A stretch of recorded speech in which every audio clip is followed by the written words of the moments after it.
مس راديو رنايكم زلكم زخبركم سمعتنا ازي سومناوي فتصاميتاتيو ابناي سنبت فتصاميتات اب ኢትዮጵያ ዝርከቡ ናይ ወፃኢ ሃገራት ቪዛ ዝሓዙ ኤርትራውያን ካብቲ ሃገር ክወጽኡ ዝሽገርሉ ዘለው እዋን መንግስቲ ሃገር ጸጥታ ናይ መቆጻር ሓላፍነት ከም ዘለዎ ፍሊጡ ማዕከናት ዜና ኢትዮጵያ ንዋሃብ ቃል ሚኒስትር ጉዳያት ወፃኢ አምባሳደር ዲና ሙፍቲ በመጥቃስ ሳብ ዘቅረበ ሓበሬታ ናይ ኤርትራ ፓስፖርት ዝውንኑ ኤርትራውያን ናይ ወፃኢ ሃገራት ቪዛ ሒዞም ካብቲ ሃገር ኣብ ዝወጽሉ እዋን መንግስቲ ጽኑዕ መቆጻር ምግባሩ ምስ ሃገራዊ ጸጥታ ዝተኣሳሰር ምዃኑ ገሊጸን ክፍሊ ኢሚግሬሽን ኢትዮጵያን ኣብ ማዕርፎ ነፈርቲ ዝርከቡ ኣባላት ጸጥታን ብናይ ወፃኢ ቪዛ ክንቀሳቐሱን ዝፍትኑ ኤርትራውያን ብምድንጓይን ብምቕያድን ካብ መገሽኦም የተኣጋግልዎም ምህላዎም ብተደጋጋሚ ክቐርብ ዝጸንሐ ጥርዓን እዩ ካብ ኢትዮጵያ ከይወፁ ዝተኣገዱ ኤርትራውያን ምህላዎም እውን ብተደጋጋሚ ክግለጽ ጸኒሑ እዩ አምባሳደር ዲና ሙፍቲ ኣብ ኢትዮጵያ ዝርከቡ ናይ ወፃኢ ሃገራት ቪዛ ዝሓዙ ኤርትራውያን ካብ መገሽኦም ምትእግጓሎም ከቕርብዎ ዝጸንሑ ጥርዓናት ከም ዝፈልጦ እኳ እንተተኣመነ ሕጋዊ ዶኩመንታትን ጸጥታዊ ኩነታትን ክረጋገጽ ክሕለፍ ዘለዎ መስርሕ ኣሎ ክብል ገሊጹ ኣብ ዝቐረባ እዋናት ብዝሒ ዘለዎም ናይ ኤርትራ ቪዛ ዝውንኑ ኤርትራውያን ካብ ኢትዮጵያ ክወፁ ይፍትኑ ምህላዎም እቲ አምባሳደር ብተወሳኺ ገሊጹ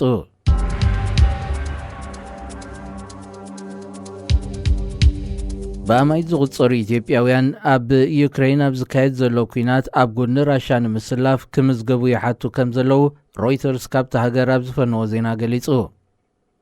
ራሻ ዝስለፉላ ወጻእተኛታት ወተሃደራት ትደልላ ዝብል ኣብ ማሕበራዊ ሚድያ ከም ዳዕላ ዝጀመረ ወረ ሓያሎ ጥሮታ ዝወፁ ወተሃደራት ነበር ዝርከብዎም ኣማይት ኢትዮጵያውያን ኣብ አዲስ አበባ ዝርከብ ኤምባሲ ራሻ ሪጋ ክስርዑ ምጅማሮም ሮይተርስ ሓቢሮም ሓልዋ ናይቲ ኤምባሲ ወለንተኛታት ከምዝግቡ ዝረአዩ ናይ ዓይኒ መሰኻኽር ከም ዘዘራረበ ዝጠቅስ ሮይተርስ ነቶም ዝምዝገቡ ዝነበሩ ውልቀ ሰባት ናይ ውትህድርና ተመክሮኦም ዘረጋግጽ ምስክርነት ከምፁ ይሓቱ ምንባሮም ገሊጹ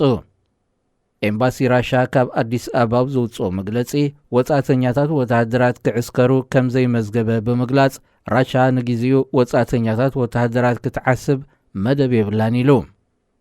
ኤምባሲ ዩክሬን ኣብ አዲስ አበባ ነዚ ጉዳይ ብዝምልከት ካብ ሚኒስትር ጉዳያት ወጻኢ ሃገር መብርሂ ሓቲቱሎ ገለ ካብቶም ብገንዘብ ክዕሰቡ ሪጋ ተሰሪዖም ዝነበሩ ወተሃደራት ነበር ንሮይተርስ ኣብ ዝሃብዎ ቃል ናይ እዋን ሽግርና ረዳኢትና ራሻ እንተደገፍና ሓላልዩ ዝያድኡ ኸኣ ብዝወሃበና $2,000 ወርሓዊ ደሞዝ ናብራና ከነመሓይሽና ክብሉ ድሌቶም ገሊጾም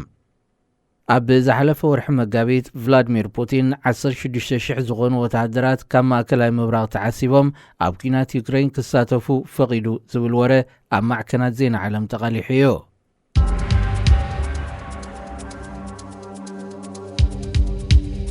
ኣብ ሱዳን ስልጣን ሒዙ ዘሎ ወተሃደራዊ ሓይሊ ቀይድዎም ዝጸንሐ 25 መራሕቲ ሰላማዊ ሰልፊ ናጻ ሰዲድዎም ኣብ ዝሓለፈ ሰሙን ብመንጎኝነት ሕብረት ኣፍሪቃን ኢጋድን ምስ ዓብደልፈታሕ አልቡርሃን ዘተ ድሕሪ ምክያዱ ሃገራዊ ዋዕላ ሱዳን ዕውት ክኸውን ናይ ፖለቲካ እስራት ናጻ ክወፁ ቃል ተኣትዩ ነይሩ እንተኾነ 25 መራሕቲ ሰላማዊ ሰልፊ ብ22 ሚያዝያ ናጻ ዳ ይውፅኡ እምበር ብውሕዱ 27 ላዕለዎት መራሕቲ ፖለቲካ ገና ተኣሲሮም ምህላዎም ተፈሊጡ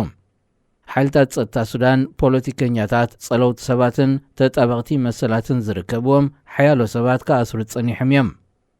ሓይልን ናጽነትን ዴሞክራስን ነዚ ብዝምልከት ኣብ ዘውፅኦ መግለጺ እቲ ወተሃደራዊ ስርዓት ኣብ ዓለም ዘለዎ ምስሊ ንምምሕያሽ ዝገብሮ ዘሎ ምውስዋስ ዳ እምበር ናይ ፍትሒ ኣመታት ከም ዘይብሉ ካብ ዝገልጽዎ ነጥብታት ሓደ ኣገደስቲ ፖለቲከኛታትን የስግኡን እዮም ዝበሎም ውልቀ ሰባትን ገና ኣብ ቤት ማእሰርቲ ኣለዉ ኢሉ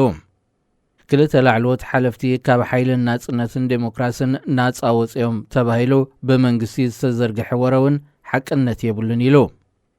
ጀነራል ሓምዳን ዳግሎ ዝተኣስረ ፖለቲከኛ የብልናን ክብል ንማዕከናት ዜና ሃገሩ ምግላጹ ይዝከር ምስ ሬድዮ ረናይኩም ዘለኹም ዝኸበርኩም ሰማዕትና እዚ ሰሙናዊ ፍጻሜታት እዩ ኣብ ናይ ሶኒ ፍጻሜታት بحلافي هجراو دحنتن ጸጥታን ሶማል ዝነበረ ፋሃድ ያሲን ዝተመርሐ ሓደ ጉጅለ ናብ ኤርትራ ከም ዝበጽሐ ምንጭታት ራድዮ ኤርና ኣረጋጊጾም እትጉጅለ ዝሓለፈ ሰሙን 19 ሚያዝያ ኣብ ሰዓታት ድሕሪ ቀትሪ ካብ አቡዳቢ ብመንገዲ ኣየር ሕቡራት ኢማራት ዓረብ ናብ ኣስመራ ከም ዝኣተወ ዝሓበሩቶም ምንጭታት ዒላማ ዕዶቱ ንጹር ከም ዘይኮነ ኣረድዮም እንተኾነ ብዛዕባ ህልው ኩነታት ሶማልን ውጽኢት ምርጫ ክፈጥሮ ዝኽእል ተወሳኺ ወጥርን ብዝምልከት ምስ ሰበ ስልጣን ኤርትራ ንምዝራብ ክኸውን ከም ዝኽእል ይምቱ ኣብ ርእሲ እዚ ዑደት ናይ ተሓላፊ ጸጥታ ነበር ብዛዕባቶም ናብ ኤርትራ ተላኢኾም ዝተባህሉ ወተሃደራት ሶማልን ድሕሪ ምቕያር ፕረዚደንት ክህሉ ዝኽእል መርመራታትን ምቅላዕ ምስጢራትን ብኸመይ ይተሓዛብ ዝብል ነጥብ እውን ከተኩር ከም ዝኽእል ይግመት ፋሃድ ያሲን ጸግዕ ናይቲ ኣብ ዝቐረባ ብምርጫ ክእለ ትጽቢት ተነቢሩሉ ዘሎ ፕረዚደንት መሐመድ ፋርማጆ ዝሓዘ ኮይኑ ብጉዳይቶም ናብ ኤርትራ ተላኢኾም ዝተባህሉ ወተሃደራት ሶማልን ቀትለት ናይ ሓንቲ ናይቲ ጉዳይ ሰነድ ዝነበረ ኣባል ስልያን ቀዳማይ ሚኒስተር ሑሰን ሮብሌ ካብ መዝነቱ ከም ሰጎጎ ይዝከር እንተኾነ ፕረዚደንት ፋርማጆ ንምስጓግ ናይቲ የማናይ ኢዱ ዝነበረ ሓላፊ ስልያ ብምቋም ነቲ ቀዳማይ ሚኒስተር ካብ ስልጣኑ ከደስክሎ ፈቲኑ ኣብ ልዕሊ እዚ እቲ ፕረዚደንት ኤርትራዊት በዓልቲ ቤት ከም ዘላቶን ዝተሓበረ ዓብደረዛቅ መሐመድ ዝተባህለ ኣባል ስልያ ሓላፊ ሃገራዊ ድሕነትን ጸጥታን ሶማል ክኸውን መዚዝዎ ኣቀዲሞም ብዝተፈላለየ ጉዳያት ክሰሓቡ ዝጸንሑ ፕረዚደንት ፋርማጆን ቀዳማይ ሚኒስተር ሮብለን ናይ ኤርትራ ጉዳይ ተወሲኽዎ ናብ ምፍጣጥ ድሕሪ ምእታዎም ብመንጎኝነት ኣካላት መንግስቲ ክልቲኦም ዝተሰማምዕሉ ሓድሽ ሓላፊ ስልያ ብምምራጽ ንፋሃድ ያሲን ካብ መዝነቱ ኣልዒሎሞ ይኹን እምበር ፋሃድ ያሲን ካብ ሓላፍነት ሃገራዊ ድሕነትን ጸጥታን ሶማል ምስ ተኣልየውን ምስ ፕረዚደንት ፋርማጆ ጥቡቕ ርክብ ከም ዘለዎ ይዝግለጽ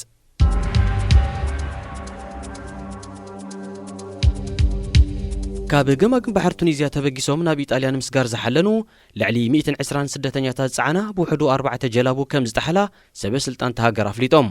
እተን ጀላቡ ቀዳም 23 ሚያዝያ ከም ዝጠሓላ ዝሓበሩቶም ሰበ ስልጣን ንክልተ መዓልታት ኣብ ዝቐጸለ ህይወት ናይ ምድሓን ስርሒት ዛጊት ናይ 17 ሰባት ሬሳ ከም ዝተረኽበ ገሊጾም ሓለዋ ገማግም ባሕሪ ቱኒዝያ 98 ሓተት ዕቑባ ከም ዘድሓኑ ዝገለጸ ኣፈኛ ኣኽባር ሕጊ ከተማ ስፋክስ እቶም ስደተኛታት ብምሉኦም ዜጋታት ሃገራት ኣፍሪቃ ምዃኖም ኣረጋጊጹ ስፋክስ ምስ ናይ ሊብያ ከተማ ትሪፖሊ ተማዕድያ እትርከብ ወደባይት ከተማ ኮይና ሓንቲ ካብተን ናብ ማልታ ዝቐረባ ኣብ ሰሜን ኣፍሪቃ ዝርከባ ገማግም ማእከላይ ባሕርያ ብገማግም ባሕሪ ሊብያ ምስላጥ ዝኣበዮም ሓተት ዕቑባ ብዘይ ሕጋውያን ኣሰጋገርቲ ደቂ ሰብ ተመሪሖም ናብ ቱኒዝያ ብምግዓዝ ካብ ገማግም ባሕሪ ከተማ ስፋክስ እናተበገሱ ናብ ሃገራት ኤውሮጳ ክኣትዉ ናይ ዝሕልኑ ሓተት ዕቑባ ብዝሒ እናዘያደ ይመጽእ ከም ዘሎ ትካላት ስደተኛታት የመልክታ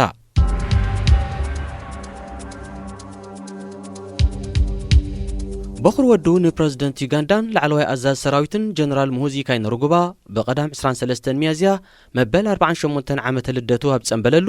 ሓያሎ ጎደናታት ካምፓላ ተዓጽዩ ከም ዝዋዕለ ማዕከን ዜና ዘሲቲዘን ሓቢሩ እቲ ኣዛዝ ሓይሊ ምድሪ ዩጋንዳ ዝኾነ ጀነራል ኣብ ሉጎጎ ክሪኬት ኦቫል ኣብ ዝገበሮ ጽንብል ሓያሎ ሰበ ስልጣንን ህቡባት ሰባትን ከም ዝተረኽቡ እቲ ማዕከን ዜና ብተወሳኺ ገሊጹ ካብ ወዲ 10 ዓመታት ሒዙ ኣብ ዝተፈላለየ ጸፍሕታት ዩጋንዳ ዝተመደበ ጀነራል ሙሁዚ ንዩጋንዳን 36 ዓመታት መሪሑን ዘሎ ኣቦኡ ፕረዚደንት ዮዌሪ ሙሴቬኒ ንምትካእ ምድላዋት ይካየድ ከም ዘሎ ዝተፈላለያ ማዕከናት ዜና የቃልሐን ካብ 1986 ኣትሒዙ ንዩጋንዳ ዝመርሐ ወዲ 77 ዓመት ዮዌሪ ሙሴቬኒ ድሕሪ 5 ዓመታት ወዲ 82 ዓመት ምስ ኮነ ስልጣን ክሓድግ ምዃኑ እዩ ዝንፍት እንተኾነ እቲ ፕረዚደንት ድሕሪ ናይ 40 ዓመታት ኣብ ስልጣን ምጽናሕ ናብ ወዱ ከሰጋግሮ ምዃኑ ብሰፊሑ ይዝረብ ንልዕሊ 20 ዓመታት ኣብ ላዕለዋይ ወተሃደራዊ ጸፍሒ ዝርከብ ወዱ ነቲ ፕረዚደንት ጀነራል ሙሁዚ ዝሓለፈ ቀንያት ኣብ መበል 47 ዓመቱ ካብ ሰራዊት ብጥሮታ ከም ዝተፋነወ ብትዊተር ምግላጹ ኣይርስዓን ካብ ላዕለዋይ ኣዛዝ ሰራዊት ብጥሮታ ምፍናው ነብኡ ንምትካእ ዝተገብረ ቅድመ ምድላዋት ምዃኑ ድማ ተተንቲኑ እንተኾነ ኣፈኛ ሰራዊት ሃገር ድሕሪ ሒደት መዓልታት ኣብ ዝሃቦ መግለጺ እቲ ጀነራል ብጥሮታ ከም ዘይተፋነወን ኣብ ምዱብ ስርሑ ከም ዝርከብን ኣፍሊጡ ኣስታት ሓደ ወርሒ ጸኒሑ ድማ ናይ ትዊተር ሕሳብ ናይቲ መልእኽታት ይኹን ርእቶታት ብፍኑ ከም መሓላለፍ ጸንሐ ጀነራል ሙሁዚ ከም ዝተዓጽወ ተሓቢሩ ኣብ ምብራቕ ኣፍሪቃ ንዝበዝሐ ዓመታት ኣብ ስልጣን ዝርከብ ፕረዚደንት ዮዌሪ ሙሴቬኒ ክኸውን እንከሎ ፕረዚደንት ኢሳያስ ኣፈወርቂ ድማ ብ31 ዓመታት ካልኣይ ኮይኑ ይስዕቦ እዚ ከምዚ ኢሉ እንከሎ ኣብ ጽንብል ዕለተ ልደት ሌተናንት ጀነራል ሙሁዚ ንምስታፍ ካብ ሩዋንዳን ኬንያን ዝተበገሱ ኣስታት 20 ሰባት ዝርከብዎም ሱሳ ተሳፈርቲ ጽዒና ዝነበረት ነፋሪት ብ20 ሚያዝያ ኣብ ማዕርፎ ነፈርቲ ኢንተቤ ኣብ እትዓልበሉ ዝነበረት እዋን ሓደጋ ከም ዘጋጠማ ምንጭታት ዜና ካብ ካምፓላ ሓቢረን ኣብ ሰብ ዝበጽሐ ጉድኣት ግና ኣይነበረን ምስ ሬድዮ ኤረና ኢኹም ዘለኹም ዝኸበርኩም ሰማዕትና እዚ ሰሙናዊ ፍጻሜታት እዩ ኣብ ናይ ሶሉስ ፍጻሜታት ኣብ ማእከላይ ባሕሪ ማዕበል ኣብ ዝሃድኣሉ ወቕቲ ዋሕዚ ሓተት ዕቑባ ናብ ኤውሮጳ ክዛይድ ምጅማሩ ተገሊጹ ኣብዘን ዝሓለፋ 2 መዓልታት ካብ ገማግም ባሕሪ ሊብያ ካብ ዝተበገሳ ጀላቡ 171 ሓተቲ ዕቑባን ስደተኛታትን ካብ ናይ ምጥሓል ሓደጋ ከም ዘድሓነ SOS ሜዲተራንያን ገሊጹ። እቲ ኦሽን ቫይኪንግ ዝተባህለት መርከብ ብምውፋር ኣብ ማእከላይ ባሕሪ ስደተኛታትን ሓተቲ ዕቑባን ኣብ ምድሓን ዝነጥፍ ኣህጉራዊ ትካል ብሶኒ 24 ሚያዝያ ብትዊተር ብዘመሓላለፎ መልእኽቲ መሰረት 17 ካብቶም ካብ ምጥሓል ዘድሓኖም ሰባት ብዘይ ኣላይ ዝፈለሱ ቆልዑ እዮም። ኣቐዲሙ እውን ኣብ ተመሳሳሊ ዕለታት 120 ሰባት ጽዒነን ካብ ገማግም ባሕሪ ቱኒዝያ ዝተበገሳ ብውሕዱ 4 ጀላቡ ናይ ምጥሓል ሓደጋ ስለ ዘንጸላልወን ብሓለዋ ገማግም ባሕሪ ሃገር 98 ሰባት ክድሕኑ ከለዉ 17 ድማ ከም ዝሞቱ ተሓቢሩ እዩ። ማእከላይ ባሕሪ ኣብ ዝሃዳሉ ወቕቲ ዋሕዚ ስደተኛታትን ሓተቲ ዕቑባን ብዝተዓጻጸፈ ስለ ዝዛይድ 3 ኣህጉራውያን ትካላት ግብረ ሰናይ ነናተን ዓበይቲ መራኽብ ብምውፋር ህይወት ሰባት ኣብ ምድሓን ይነጥፋ ከም ዘለዋ መርበብ ሓበሬታ ኢንፎ ማይግራንት ገሊጹ።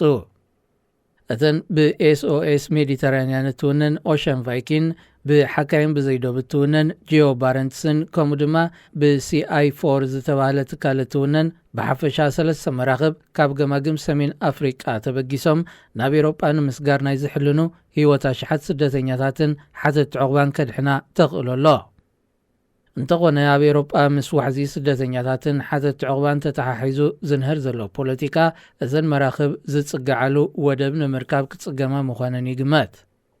እዚ ከምዚ ኢሉ እንከሎ ሓይልታት ሊብያ ናብ ሃገራት ኤሮጳ ንምስጋር ዝሓልኑ እዮም ንዝበልዎም ልዕሊ 500 ስደተኛታትን ሓተቲ ዕቑባን ከም ዝኣሰርዎም ይግለጽ ኣሎ። እቶም ስደተኛታትን ሓተቲ ዕቑባን ኣብ ከተማ ምስራት ኣብ ዝርከብ መዝርያታት ተታሒዞም ዝጸንሑ ኮይኖም ብሰንበት 24 ሚያዝያ ብሓይልታት ጸጥታ ድሕሪ ምትሓዞም ኣብ ከተማ ትሪፖሊ ናብ ዝርከብ ጣሪቕ ቃልማጠር ዝተባህለ መዳጎኒ መዓስከር ከም ዝተሰጋገሩ ንዳይረክተር እቲ ማእከል ዓብዱል ሰላም ዓለዋን ብምጥቃስ መርበባት ዜና ኣቃሊሐን።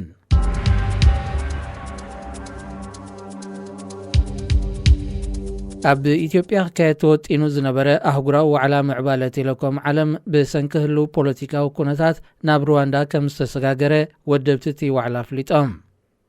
እቲ ብኣፍሪቃ ንመጀመርያ እዋን ክካየድ ዝተወጠነ ኣህጉራዊ ዋዕላ ዝሓለፈ ሰንበት ኣብ ኢትዮጵያ ከተማ ኣዲስ ኣበባ ክእንገድ ምድላዋት እኳ እንተተገብረሉ እታ ሃገር ኣብ ኩናት ሓድሕድ ስለ እተሸመት ከተሰላስሎ ብዘይምኽኣላ ናብ 2022 ከተሰጋገረላ ሓቲታ። እንተኾነ ነቲ ዋዕላ ኣብ ነፍሲ ወከፍ 4 ዓመት ንምክያድ ዝውድብ ውድብ ሕቡራት ሃገራት ኣብ ኢትዮጵያ ኣተኣማማኒ ሰላምን ጸጥታን ስለ ዘየለን እታ ሃገር ዘላቶ ፖለቲካዊ ኩነታት ድማ ከምዚ ዓይነት ኣህጉራዊ ዋዕላ ከተተኣናግድ ስለ ዘይፈቅድን ናብ ሩዋንዳ ክሰጋገር ወሲኑ። እቲ ኣብ ምሕደራ ዲጂታላዊ ዓለም ርክባትን ካልእን ዘጠቓለለ ዝተፈላለየ ዘተን ነጥፈታትን ዝሓቆፈ ኣህጉራዊ ዋዕላ ካብ 6 ክሳብ 16 ሰነ ኣብ ሩዋንዳ ከተማ ኪጋሊ ንምክያድ ድሮ ምዝገባን ምድላዋትን ጀሚሩ ኣሎ። ሩዋንዳ ነዚ መራሕቲ ሃገራት ሰበስልጣን ወነንቲ ዓበይቲ ናይ ቴሌኮም ኩባንያታት ትካላት ዲጂታላዊ ምዕባለ ተመራመርቲ ምሁራት ተማሃሮን ኣውፈርትን ዝርከብዎም ኣሽሓት ሰባት ዝሳተፍዎ ዋዕላ ዘእንገደት ናይ መጀመርያ ኣፍሪቃዊት ሃገር ንምዃን ክትበቂዓ።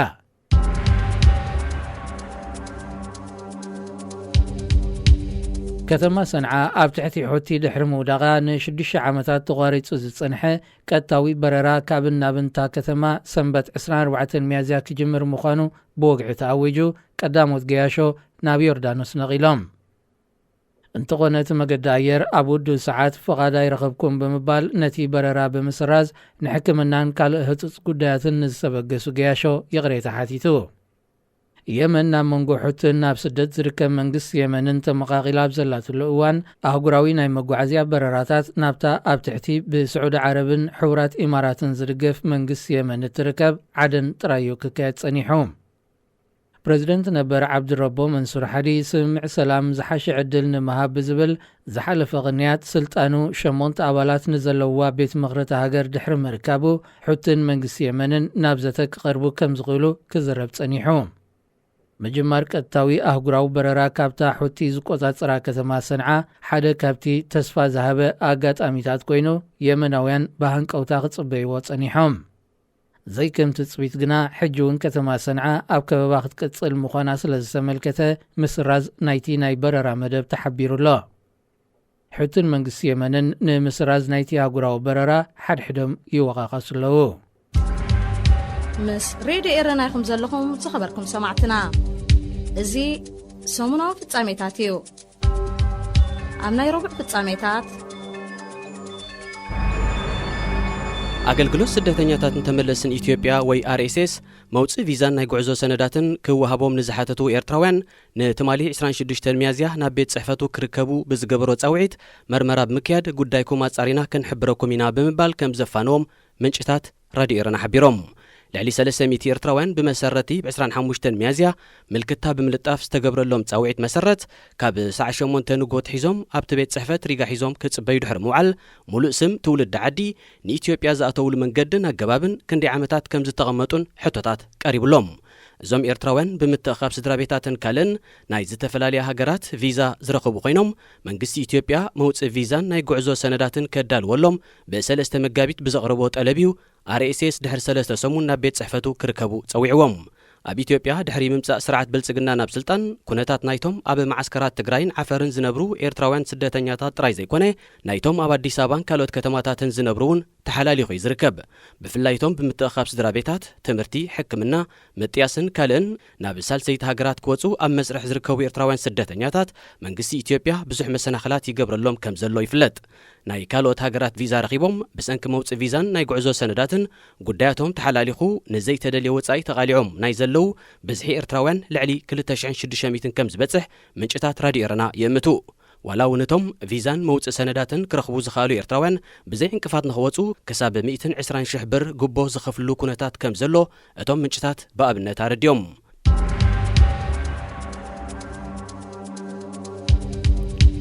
ሓይልታት ትግራይ ተቆጻጺሮሞ ካብ ጸንሑ ከባቢታት ክልል ዓፈር ጠቕሊሎም ከም ዝወፁ ኣፈኛ ናይቲ ክልል ኣቶ ጌታቸው ረዳ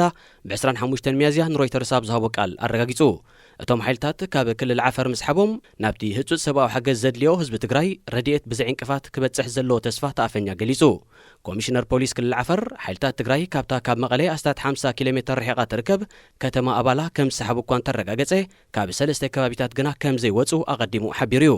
مسحب حالتا تግራይ ካብ ዓፈር በአካል ከረጋግጥ ዘይካለ ሮይተርስ ናፈኛ መንግስቲ ኢትዮጵያ ተወኪሱን ምላሽ ከም ዘይተዋቡ ሓቢሩ መንግስቲ ኢትዮጵያ ምንት ሰብኣዊ ሓገዝ ኩናት ደዋቢለ ለኹ ካብ ዝበለሉ ኣስታት ሓደ ወርሒ ዛጊት ረድኤት ጻዕና 144 ዓበይቲ መካይን ጥራይን ናብ ትግራይ ኣትየን እዚ ድማ ምስቲ ኣስታት 9 ሚእታዊት ካብ ህዝቢ ትግራይ ተጸባይ ረድኤት ኮይኑ ምህላው እኹል ከም ዘይኮነ ይጥቀስ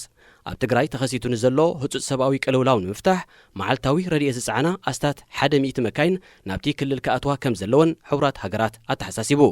ይኹን እምበር ናይ ቢሮክራሲ መስርሕን ውሑስ ኣይኮነን ብምባል ዝግበር ዘሎ ምዕጻው መንገድታትን እቲ ዘድሊ ረድኤት ናብ ህዝቢ ትግራይ ብኣግኡ ክበጽሕ ከም ዘይከኣለ እቲ ኣጉራዊ ኣካል ኣገንዚቡ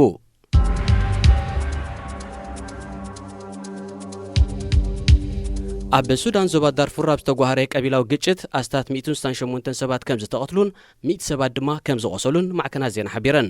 እቲ ኣብ ምዕራብ ዳርፉር ዞባ ክሊኒክ ዝተወልዐ ጎነጽ ብ22 ሚያዝያ ከም ዝተበጋገሰ ዝሓበሩ ትካላት ግብረሰናይ ካብቲ ከባቢ ድሒሩ ንኽልተ መዓልታት ናብ ዝቐጸለ ሙሉእ ግጭት ከም ዝዓረገ ኣረድዮም ናይ ዕራብ መበቆል ዘሎም ዕጡቓት ሚሊሻ ናይ ዝተቐትሉ ክልተ ኣባላቶም ሕነን ምፍዳይ ብማሳሊት ንዝፍለጡ ጸለምቲ ደቀባት ንዝነብሩዋ ንእሽቶ ቆሸት ከም ዘጥቅዕዋ እቶም ትካላት ገሊጾም ብፍላይ ኣብ ቀዳመ ሰንበት ናይ 10 ሰባት ሬሳ ኣብ ጎደናታት ተደርቢዩ ከም ዝረኣዩ ንዓይኒ መስኻከር ኣመልኪቶም ኣብቲ ዞባ ካብ 2003 ናትሒዙ ኣብ ዝተወልዐ ቀቢላዊ ግጭት ብጃንጃዊ ዝፍለጡ ዕጡቓት ሚሊሻ ጸለምቲ ደቀባት ንዝነብሩወን ቁሸታት ብምንዳድ 10,000 ሰባት ከም ዝቐተሉን ሚልዮናት ድማ ካብ ቤት ንብረቶም ከም ዘመዛበሉን ይግለጽ ምስ ሬድዮ ኤረና ኢኹም ዘለኹም ዝኸበርኩም ሰማዕትና እዚ ሰሙናዊ ፍጻሜታት እዩ أمني حمص ፍጻሜታት حيل بحر هندي أولات حيل بحر إيرترا سلطنا مهابو قنصلاوي تلوخو هندي أب إيرترا بتويتر أبزهابو حبريتا قليتو إذا حيل بحري INS 3 سجاتان ICGS ساراتين زيتبهلا 3 مراقب كوينات كاب 23 كساب 25 ميازيا أب ودب باطع كم زتصقع بمرقات أبالات حيل بحري إيرترا نابتن مراقب عدت مكيادوم إتحبريتا فليتو نتوم نابتن مراقب عدت زكايدو أبالات حيل بحري إيرترا أوشت مركب زكايد سلطنا مهابون تقليتو أبتقات أمي مكونات حيل بحري إيرتران هندن كومدما أمباسادر هند بإيرترا ترغيبهم نيرام እተን መራኸብ ኩናት ናብ ወደብ ባጽዕ ከም ዝተጸግዓ ዝተገልጸ ህንዲ ምስ ሓያሎ ሃገራት ኣብ ቀይሕ ባሕሪ ኣብ ሓባራዊ ልምምድ ድሕሪ ምቕናያዩ ኣብ ኣህጉራዊ ክልማይ ቀይሕ ባሕሪ ልዕሊ 60 ሃገራት ዝተሳተፍኦ ንኤርትራ ዝገለለ ሓበራዊ ወተሃደራዊ ልምምድ ሓይሊ ባሕሪ ክካየድ ምቕናዩ ይፍለጥ።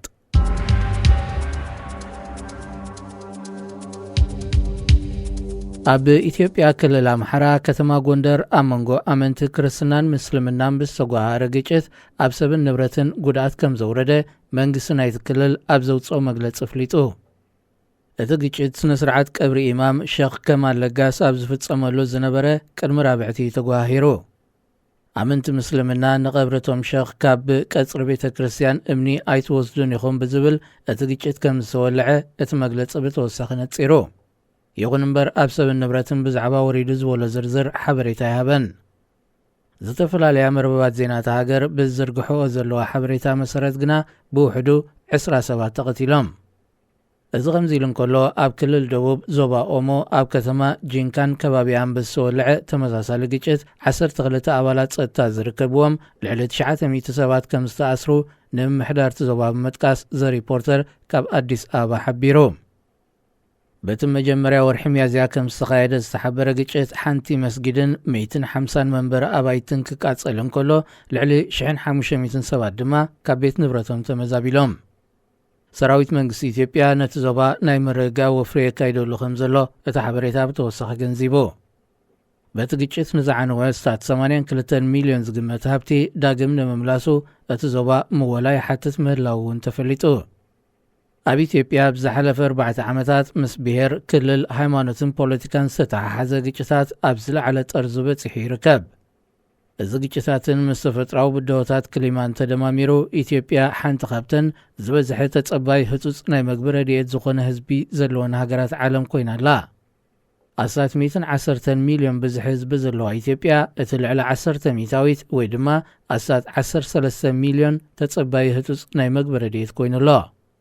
እቲ ዝበዝሐ ካብዚ ድማ ኣብ ክልላት ትግራይ፣ ዓፈር፣ ኦሮሞን ሶማልን ይርከብ።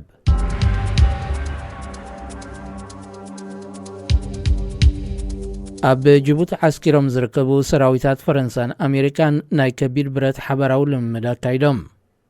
እቲ ብ25 ሚያዝያ ብኣህዱታት ከቢድ ብረት ናይ ዘን ክልተ ሃገራት ዝተኻየደ ልምምድ ኣብ ጨመተን ጻዕቂ ደብዳብን ሞተራይዝድን ሜካናይዝድን ዘተኮረ እዩ። ኣብቲ ልምምድ ዘበናዊ ሞርታራት ኣብ መካይን ዝተጻዕንን ዝሰሓብን ዝተፈላለዩ ዓይነታት መዳፍዕን ካልእ ዓይነታት ከቢድ ብረትን ዝዓጠቓ ኣሃዱታት ተሳቲፈን።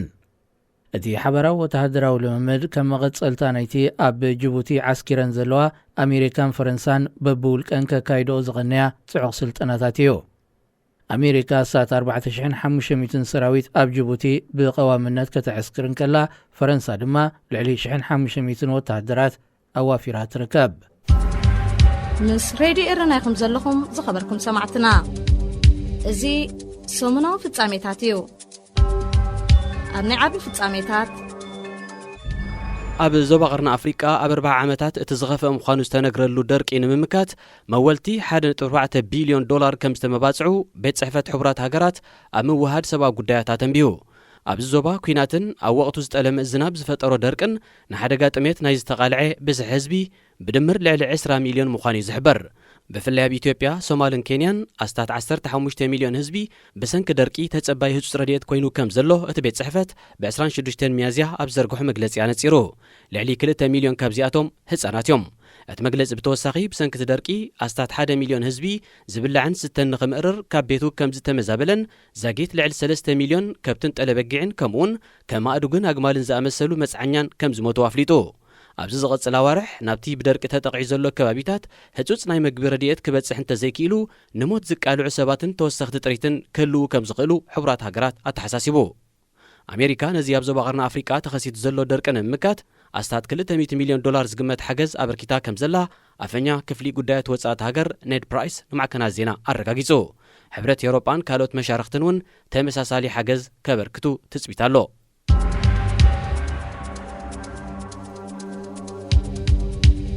ድሕርቲ ኣብ 31 መጋቢት ዝተኻየደ ምርጫ ኣባላት ባይቶ ሶማል ዛጊት ፕረዚደንት ንምምራጽ ኣይተኻእለን። ኣባላት ባይቶ ሶማል ወሃቢ ቃል ፓርላማ ንምምራጽ ብረቡዕ 27 ሚያዝያ ብዘካየድዎ ኣኼባ ኣብ መንጎ ደገፍቲ ፕረዚደንት መሐመድ ፋርማጆን መቐናቕንቱ ቀዳማይ ሚኒስተር ሑሴን ሮብለን ሩስን ክትዕን ጭቕጭቕን ምንባሩ ሮይተርስ ሓቢሩ። ደገፍቲ ፕረዚደንት ዝኾኑ ኣባላት ፖሊስ ንሓያሎ ኣባላት ፓርላማ ምርጫ ተሰጋጊሩ ብምባል ናብቲ ምርጫ ዝካየደሉ ሃንገር ማዕርፎ ነፈርቲ ከይኣትዉ ከም ዝኸልከሉ ዝሓበረ አልጀዚራ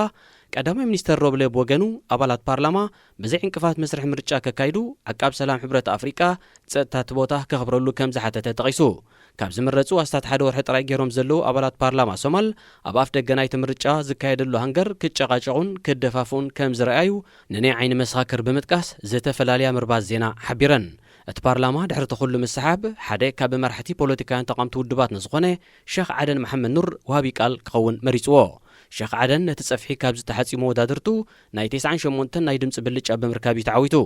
ሕጂ እውን ኣብ ምትእላኽ ዝርከቡ ፕረዚደንት ፋርማጆን ቀዳማይ ሚኒስተር ሮብለን ሼክ ዓደን ኣፈኛ ፓርላማ ኮይኑ ምምራፁ ብመንገዲ ትዊተር ናይ እንቋ ሓጎሰካ መልእኽቲ ኣመሓላሊፎም። ድሕሪ ምምራፅ እቲ ኣፈኛ ዝተርፍ መስርሕ ምምራፅ ፕረዚደንትን ምቋም ሓድሽ መንግስትን ሶማል እዩ። ኣህጉራዊ ማዕከን ገንዘብ ዝርከቦም መወልትን መሻርክትን ሶማል መንግስቲ ክሳብ 17 ግንቦት ክቐውም ኣተሓሳሲቦም ኣለዉ። ሓድሽ መንግስቲ ሶማል ክሳብ እዚ ዝተጠቕሰ ዕለት ክቐውም ተዘይኪሉ ነቲ ሃገር ዝወሃብ ፊናንሳዊ ሓገዝን ምወላን ደው ከብሉ ከም ዝኽእሉ ኣጠንቂቖም።